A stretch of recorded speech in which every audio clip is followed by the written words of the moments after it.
The Venus Project, Teamspeak Seminar, August 14, 2011. Okay, I guess we'll start with the first question. Can you say something about critical thinking? Does it exist, or is it just another, quote, nothing word?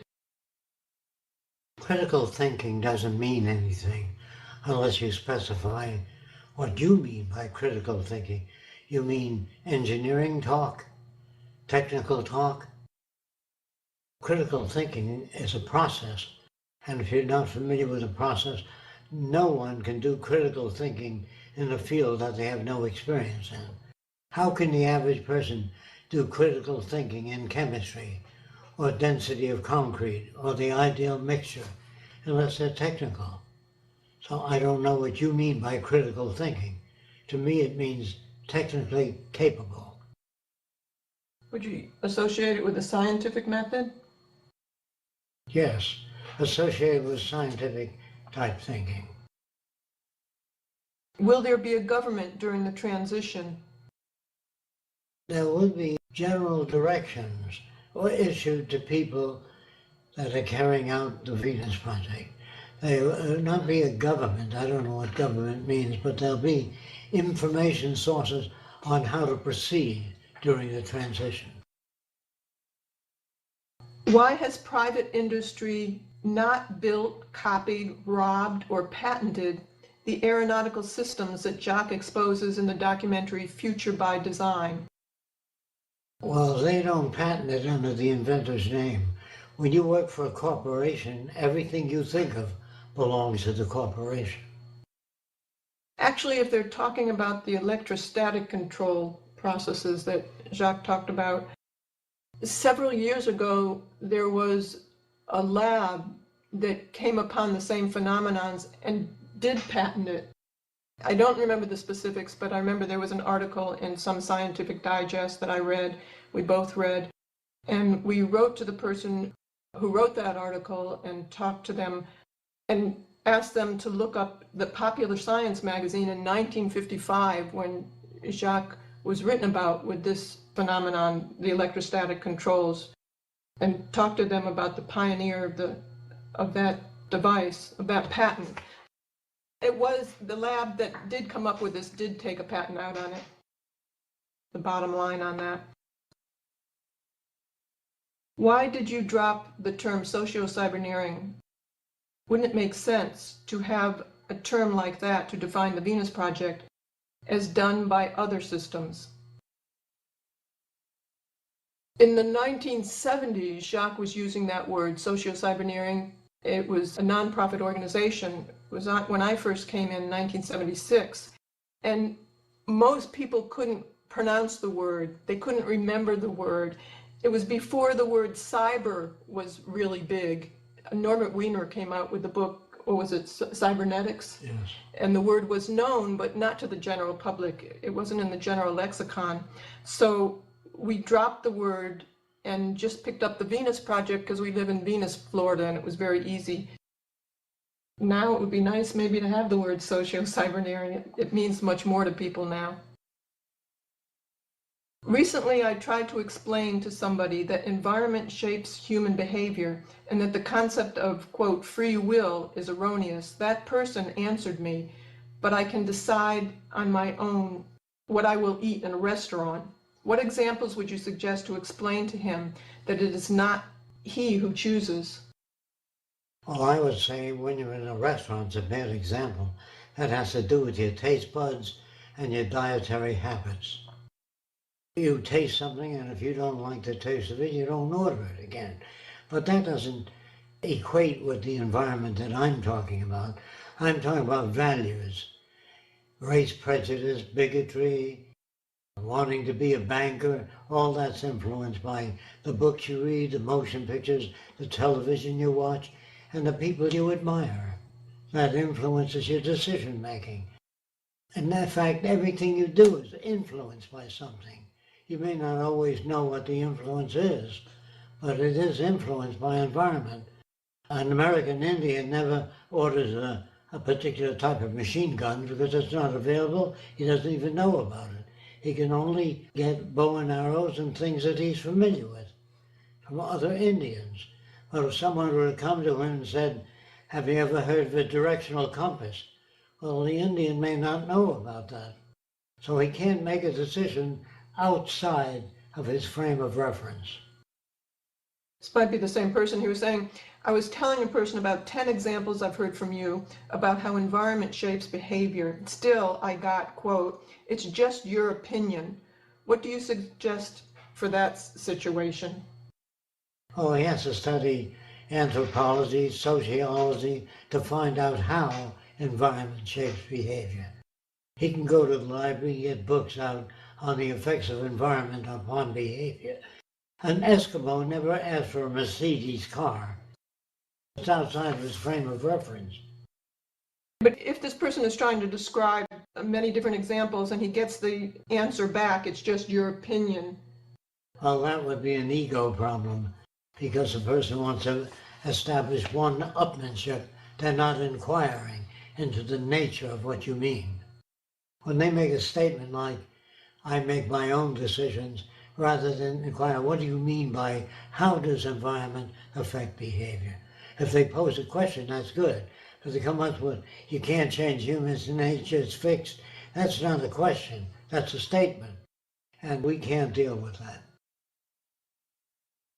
I'm a team coordinator. Sometimes people who express interest in the Venus Project say that they are not working, they are depressed, no one understands them, and that they're turning to the Venus Project for help. What is your best way to respond to them? Well, you're looking for justice, that's what hurt you. The world never hurts you. You have expectations in the world of what you think might happen, and if that doesn't happen, that depresses you.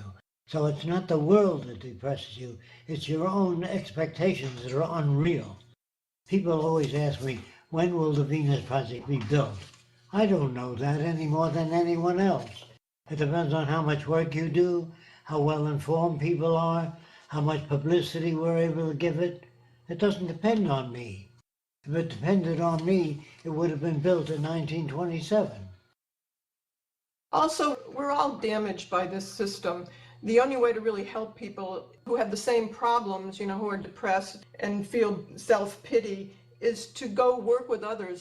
Get out of yourself and take on other ideas, learn about the Venus Project, learn how the system superimposes values upon you, and then work with other people, changing other people.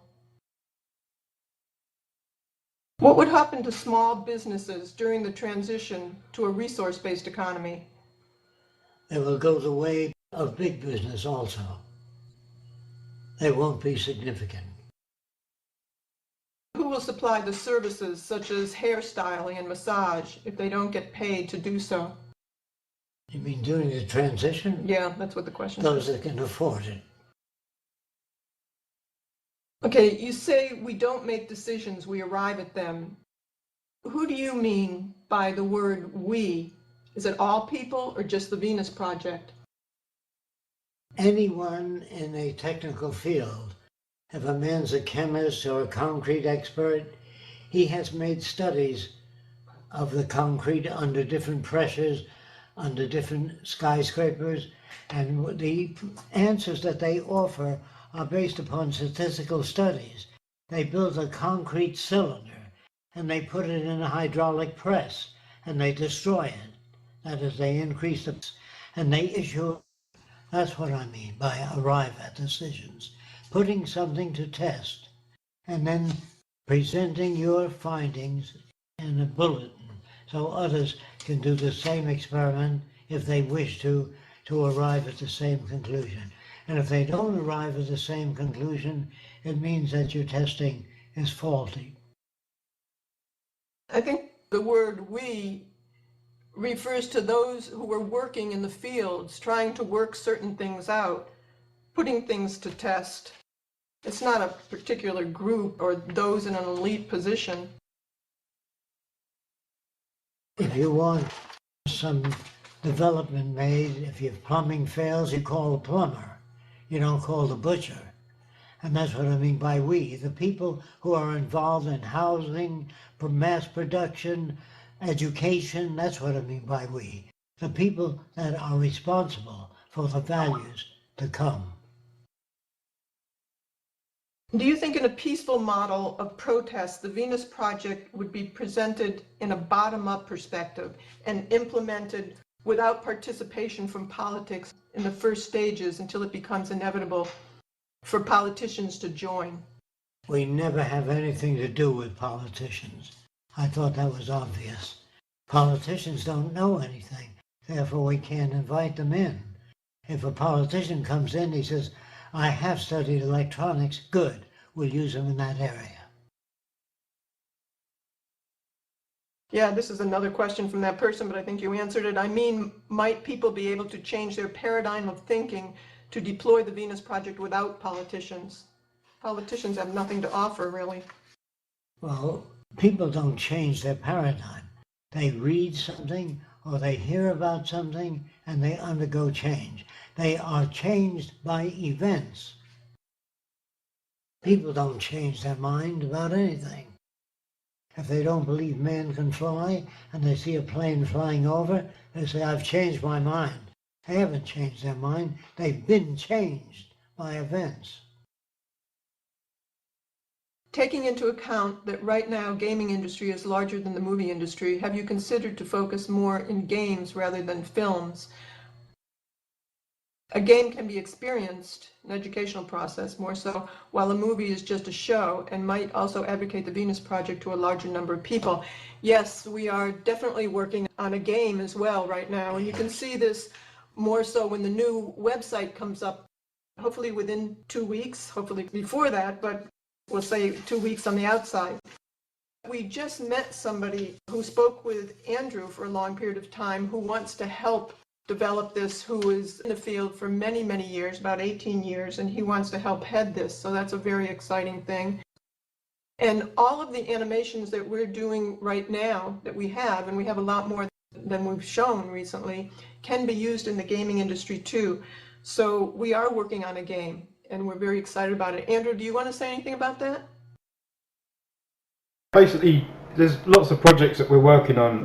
You can see them all at the Global Activism team page on the Venus Project website.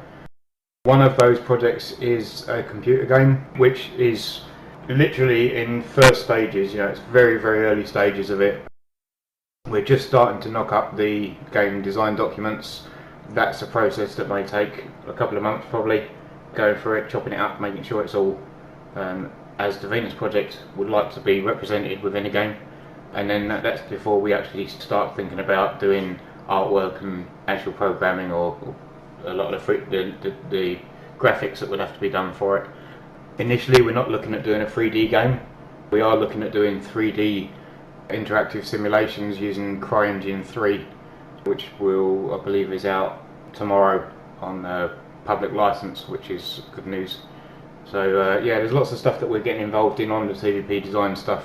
But obviously our main focus recently has been to get the TVP core teams and also the TVP activism teams, get the structure laid out for them properly so that they've got something to work with and a kind of scope of works to work within. That's going quite well. I'd like to stick on that for another couple of weeks, I think. Especially, we're also developing up the new TVP website and TVP activism website and the Venus Expressions websites. So that's taken up quite a lot of time at the moment. But once those projects are out of the way, which is probably going to be within the next couple of weeks, our intent is for me to get on with the TVP design stuff. And obviously one of those projects will be the computer game. So that's it. Thanks, Andrew. Does the Venus Project have an information pack that can be sent to schools in order that they can do a project on it? And this person says, as a teacher, I would have used that. We are working on a university course. We're calling it a university course right now, but those might be some of the things that some of the groups, the activist people, can join us with and work up these projects. But we are working on the course, and it would be good. We haven't geared it so much towards a high school or a college that could be given to schools and people can do a project, but that might be an interesting thing to work on. We may add that to the list. We would need more help with people to do this, though. Will people have identification numbers issued to them to obtain goods? They will all be equipped with a chip, either in a ring or earrings or some other portion, but not implanted in the body. That chip will enable them to access things. People associate that with a Brave New World type of scenario. Well, I can't help what they associate it with, but I'm just telling you it has nothing in common with any system. Will you ever cooperate with another organization working towards a resource-based economy? And what do they have to do to get approved as a cooperation partner by TVP activism? I don't know what other people mean when they say that they're a separate group working for a resource-based economy. We can't know what they're talking about. But if they want to join with us, Jacques originated that term and the definitions in terms of what that means and the values that go along with it and the city designs and changing people and changing values. So if they'd like to work with us in regards to arriving at a resource-based economy, this is great. Join us in the activism teams just as anybody else does. We do have other groups who are working with us cooperatively, like Pangea. Their main aim is to advocate the Venus Project and the resource-based economy. We also have different activism groups of the Venus Project in different countries who are setting up nonprofit organizations in different names, but still working under the same guidelines in terms of working with us towards activism and working with the Venus Project, but they're doing a nonprofit organization, so they have more access perhaps towards funding or grants or more activity that they can do in their country. And we do have other organizations that we're working with, like EZ. They're working cooperatively with us in different things and trying to initiate different things for the Venus Project.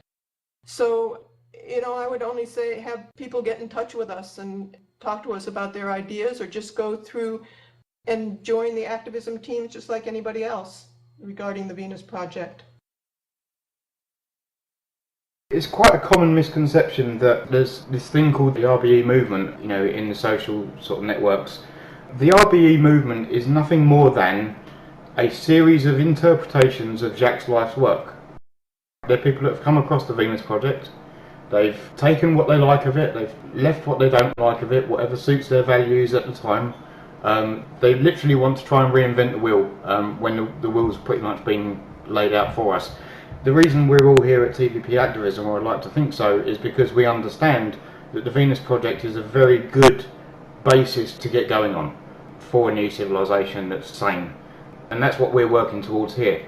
Now, if these other groups that call themselves stroke RBE really understood RBE and understood what the Venus Project was about, they'd be working with us directly, just like many of us here are. The fact that they aren't tells you that they don't fully understand what it is that we're advocating.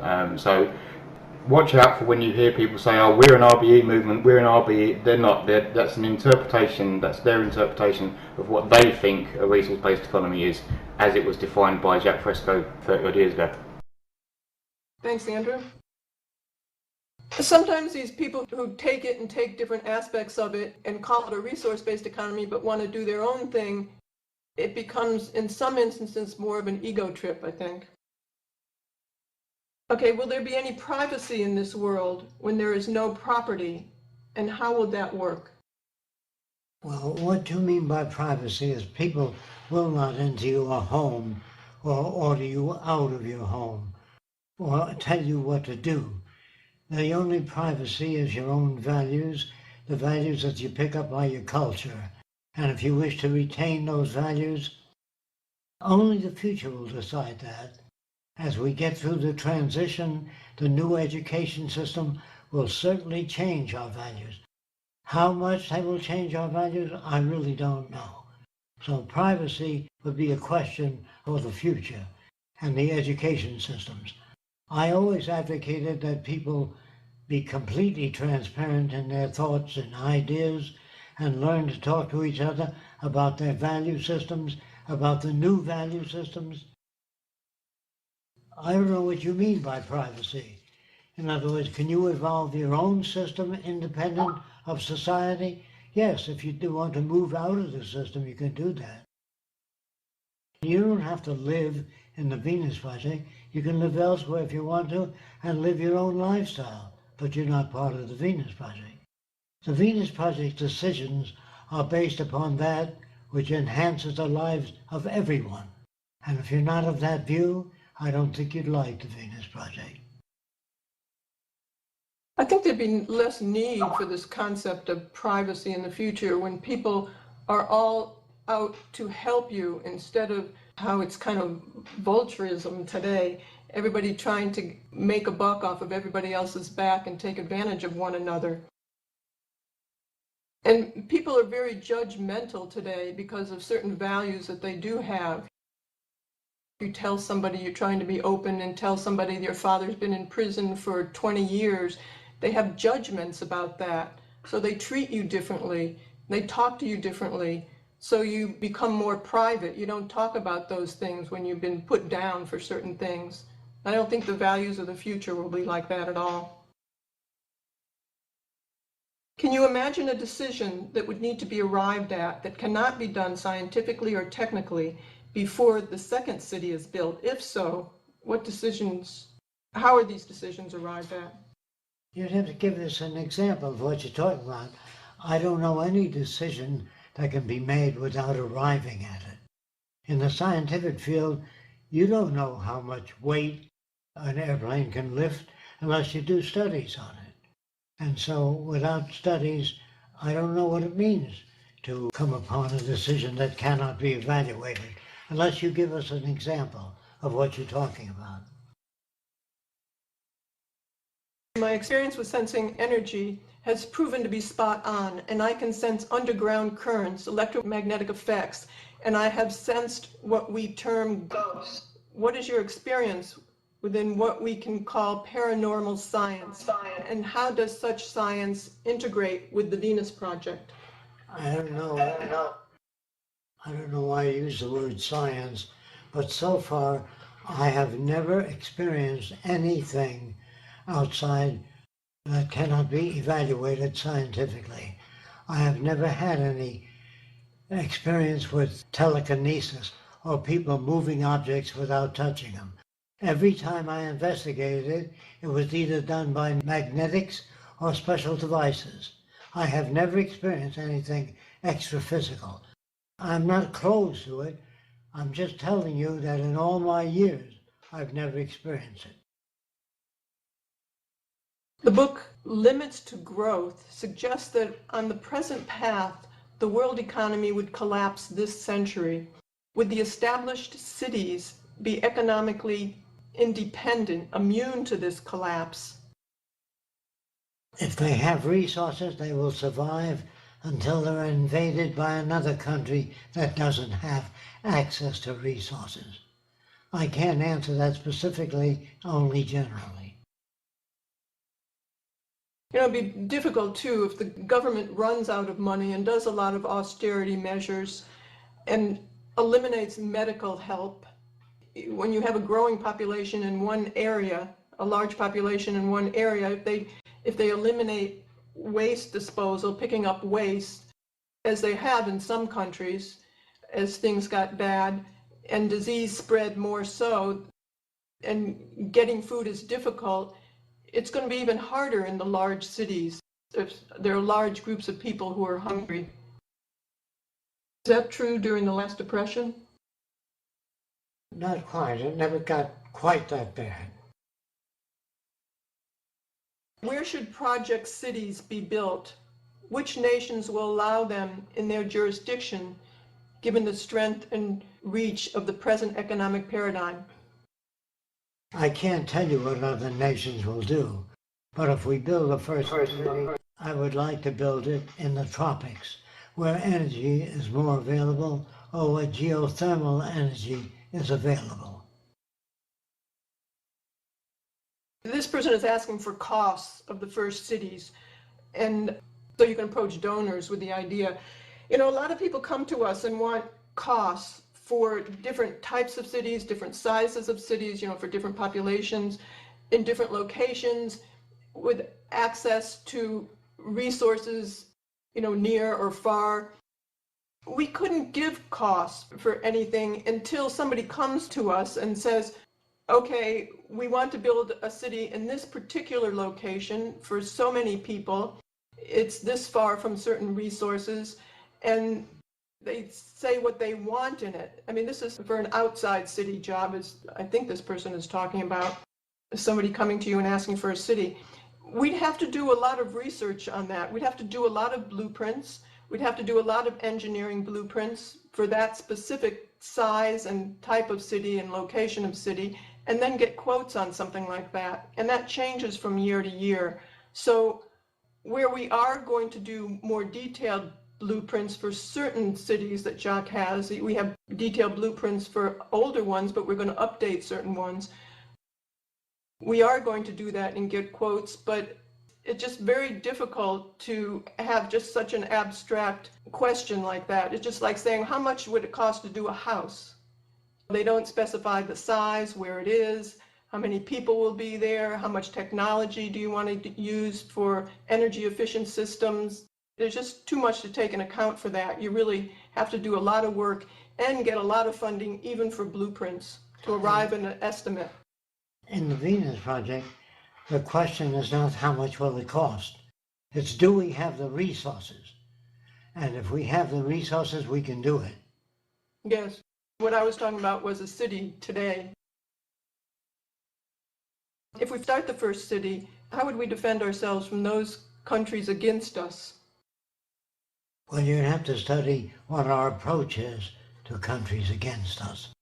In other words, we have to take on the job of assuring those countries that we are no threat to them. We will help them in every way we can.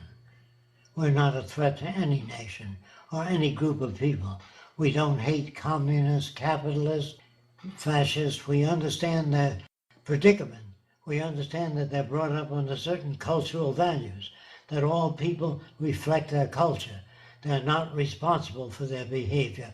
Although you've been taught for years that you're responsible for your own values. I don't buy that. And if you don't understand the Venus Project, you better become familiar with how people get to be the way they are. Do you see the implementation of debt-free currency as a potential bridge during the transition between the monetary system and a resource-based economy, using debt-free currency? No, I don't see that at all. I just see that we have a long way to go to get the majority of people to vote in. The majority of people, if they vote in a resource-based economy or the Venus Project, then we will have a procedural system. I can't tell you what that is during the transition. It means there's many different values going and many different collisions of values. And so the transition, as I said many times, will be very painful. Yeah, they're referring to this as something that was implemented during colonial America in the 1970s. This was introduced by Bill Stills. He did the movie The Money Masters, which was really very good, but at the end he advocates this debt-free currency as the answer. But we feel that with our technology today, you don't need to go on to any type of currency system whatsoever. You'll get a lot of the same aberrant behaviors and same problems using money as you have today. Earlier in today's seminar, Jacques was talking about identification items that can be worn on a person, such as rings, bracelets, earrings, or whatever. If somebody in the Venus Project were to lose that identification item, how would he or she get a replacement? They're given a code and they have access to information that would trigger the resources and make them available. Well, it helps. It just makes it easier for the social system to operate. When you approach a distribution center and you ask for 10 radios, you're not going to get it unless you indicate the reason for the 10 radios. In other words, if you want a television set, you request it. But if you've already requested it and it's underway, nothing will be delivered. And if you request things that do not make sense, you're told to check in with a certain department, and that department will evaluate you. You can't abuse the system. Out watchdogs. If you've already ordered a TV set, it will be known that you represent a value system that's distorted or aberrated. No one asks for 100 glasses of water. If you do, it's usually a mental problem. You have to just state what it is that you want and why you want it. Just as it is today. If a man says, I can drive 5 cars at the same time, I don't know what they're talking about. What do you do when you get an aberrant request? It's the same sort of thing, only you don't have as many in the future. Today you have a lot of crap on the air. In the future you won't. Because people will be raised with a different value system. And they just don't go to school like they do today, but they learn about their relationship to nature and one another. And they become very skilled at language and what they are referring to. It's not as haphazard as it is today. People wouldn't be disciplined, they'd be helped if they have that type of aberrant behavior where they're just trying to store 20 televisions and have no need for it. Yes, I would just want to add that they wouldn't be put in jail or anything like that. In a resource-based economy, do you feel that people would end up being spoiled if everybody had access to anything and everything? Would they just take it all for granted? No, I do not think so. Because they're not just educated on how to access things, they're educated in how to make choices that help everybody rather than just themselves. People are not oriented that way. You're talking about people in the present culture that have access to things. Yes, they will take advantage of it. But people educated in the methods of the Venus Project social operation will not use those systems. It's like saying, is a lab that's well equipped for whatever they need to do research, scientific research, does that spoil them? No, it makes them more constructive and participatory. So everyone can participate and take advantage of their findings and their upgrades of society.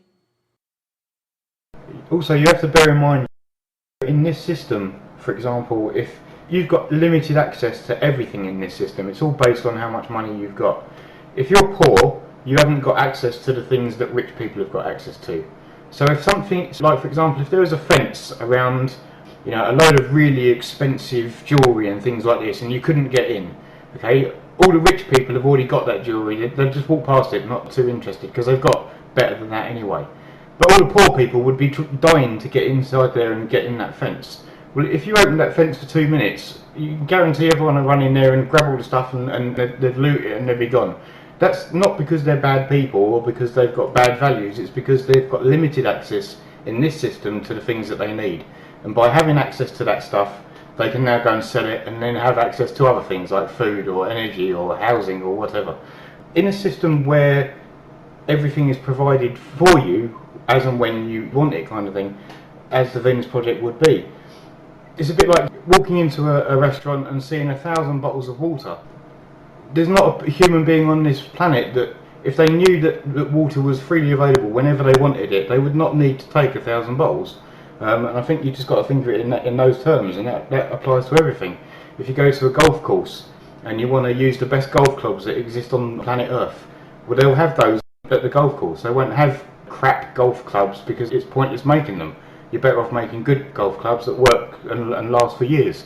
So the person would go in, they'd use the best golf clubs that exist on planet Earth, they'd have their game of golf or whatever, they'd put the golf clubs back, and then they'd go about their day. They wouldn't need to go and steal all of the golf clubs and store them in their home when they know that they can just go to the golf course and play with those golf clubs whenever they feel like it. That's right, Andrew. It doesn't necessarily spoil things system, to have yes. things. In this system, It depends on how they use it. in this system it does. What would be the best method to bridge the nations together? You have to teach them the methods of science so they understand. I don't want people to follow some leader. I want them to be brought up, educated to understand their decisions, how they arrived at, and the basis for it. I don't want people to follow a leader. That's fascism to me. By showing them the advantages of joining and become one nation on earth and acting to preserve and take care of nature and all human beings. This, we have to show the advantage of that over the advantage of independent nations. In independent nations, you have to maintain armies and navies, you have to maintain a police force and prisons. You don't need to maintain any of those things in a global system that uses the methods of science in arriving at decisions rather than the opinions of people based upon nothing but their immediate feelings. I'm having trouble understanding how you arrive at decisions. I can see that for something that's in sciences, but for social aspects, I guess I'm having trouble understanding that. Give me an example of the social aspects where there would be trouble. For example, with, I don't know, I'm trying to think, it's not easy to think of something like sex education, or I don't know, I would have to come back with you next week thinking about something exactly. How about this? Some Muslim women wear what is called a burqa, which is a full body cloak. Recently in France, there was this heated debate about whether the burqa should be banned or not. Would you consider that to be a good example? Oh, yes, that would be a good example, yes. How would it be decided if there would be a ban on the burqa in a resource-based economy? We don't concern ourselves with social customs of different cultures. Our main concern is the production of food, housing, transportation, and the necessities of life. Now, if you want to wear any kind of clothing, if you don't want to wear the clothing recommended, that's up to you. You don't have to conform. You can wear any kind of clothing you want to. You can believe in any religion you want to, but you cannot superimpose your values on telecommunication systems. You can tell people what you believe and why you believe it, but you can't twist anyone's arms or force anyone into your point of view. You can educate people into how to make decisions, how to arrive at decisions. The scientific method is not perfect, but it certainly is far better than just random opinions. No, they will make that decision as they learn more. Through the educational system, which discredits all things based upon nonsense or no experience, or no work being done to evaluate some proclamation or some issuance that a person puts forth that they believe in. If it cannot be checked by others and they don't arrive at the same conclusion, then you have unresolved conditions. And we post unresolved conditions, what we don't know, what we're unable to find out at this time. But people will be working on all ideas. And if we can't evaluate it, we will announce that we don't have the means to evaluate that. Maybe if a study group had found that kissing transmit diseases, how will that behavior be diminished? Well, you'll announce it on the media that kissing transmits diseases. In Iceland, they used to rub noses. So kissing is just a social custom. Whatever they find out in the future, they will announce. Whether people will carry that out depends on how long they've been indoctrinated to kissing. You can't legislate it out. You can only educate people not to drink water that is not filtered. If they don't understand that, they will become sick. I would say that the scientific method has more information that's valid than not using it. you have to bear in mind that the system that we're in now, all of the aberrancies, all of the behaviours, all of the strange things that people do are a direct result of the environment that they're in. In other words, it's our environment that shapes our behaviour. And when you really understand that, you understand that when you change your environment, the behaviours change.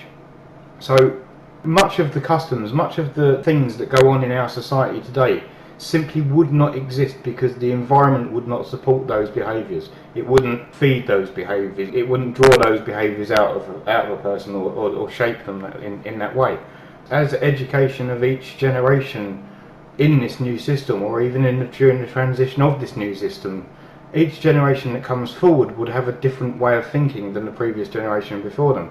If I think to how my dad's point of view on the world and everything else compared with mine, very, very different, and that's just in a couple of generations. If you imagine 2 generations from now, the values of the people being brought up in this new system will be very, very different to the values of their grandparents, probably going to die soon and then die with their values. That's social change, and that's what you get by the changes in your environment. And all that means too, in terms of, if you want to use the example of kissing, think of how much that's pushed on your TV, on your advertising, your radio, your movies, as being an admirable thing to do. I'm not advocating that or anything else, but I'm just saying that behavior is pushed throughout the culture on all medias. So if you wanted to change the value system too, you use all the different medias to introduce new ideas. You use the soap operas to not just rehash the same problems over and over again, but you use them to introduce new values and new ways of solving problems and new ways of thinking of the world that are more appropriate, more relevant to the real world. Amongst youngsters, you start with children. Yeah. Jacques is saying you start with children, if you don't hear that. In RBE, what would be on television? Because I don't even own a TV today because just the shit that's on TV. So what would be the difference between TV today and a TV in a resource-based economy? In a resource-based economy, all television will be geared to that which helps people. There is nothing else. Only information that would be useful. There's no soap operas, no romantic novels. None of the things you have on TV today. All news is managed. They manage the news because they don't want people to hear certain things. They don't want them to hear about military mistakes, errors made by generals. They don't want you to hear that. So all news today is managed. We don't manage news, we report events in the physical world.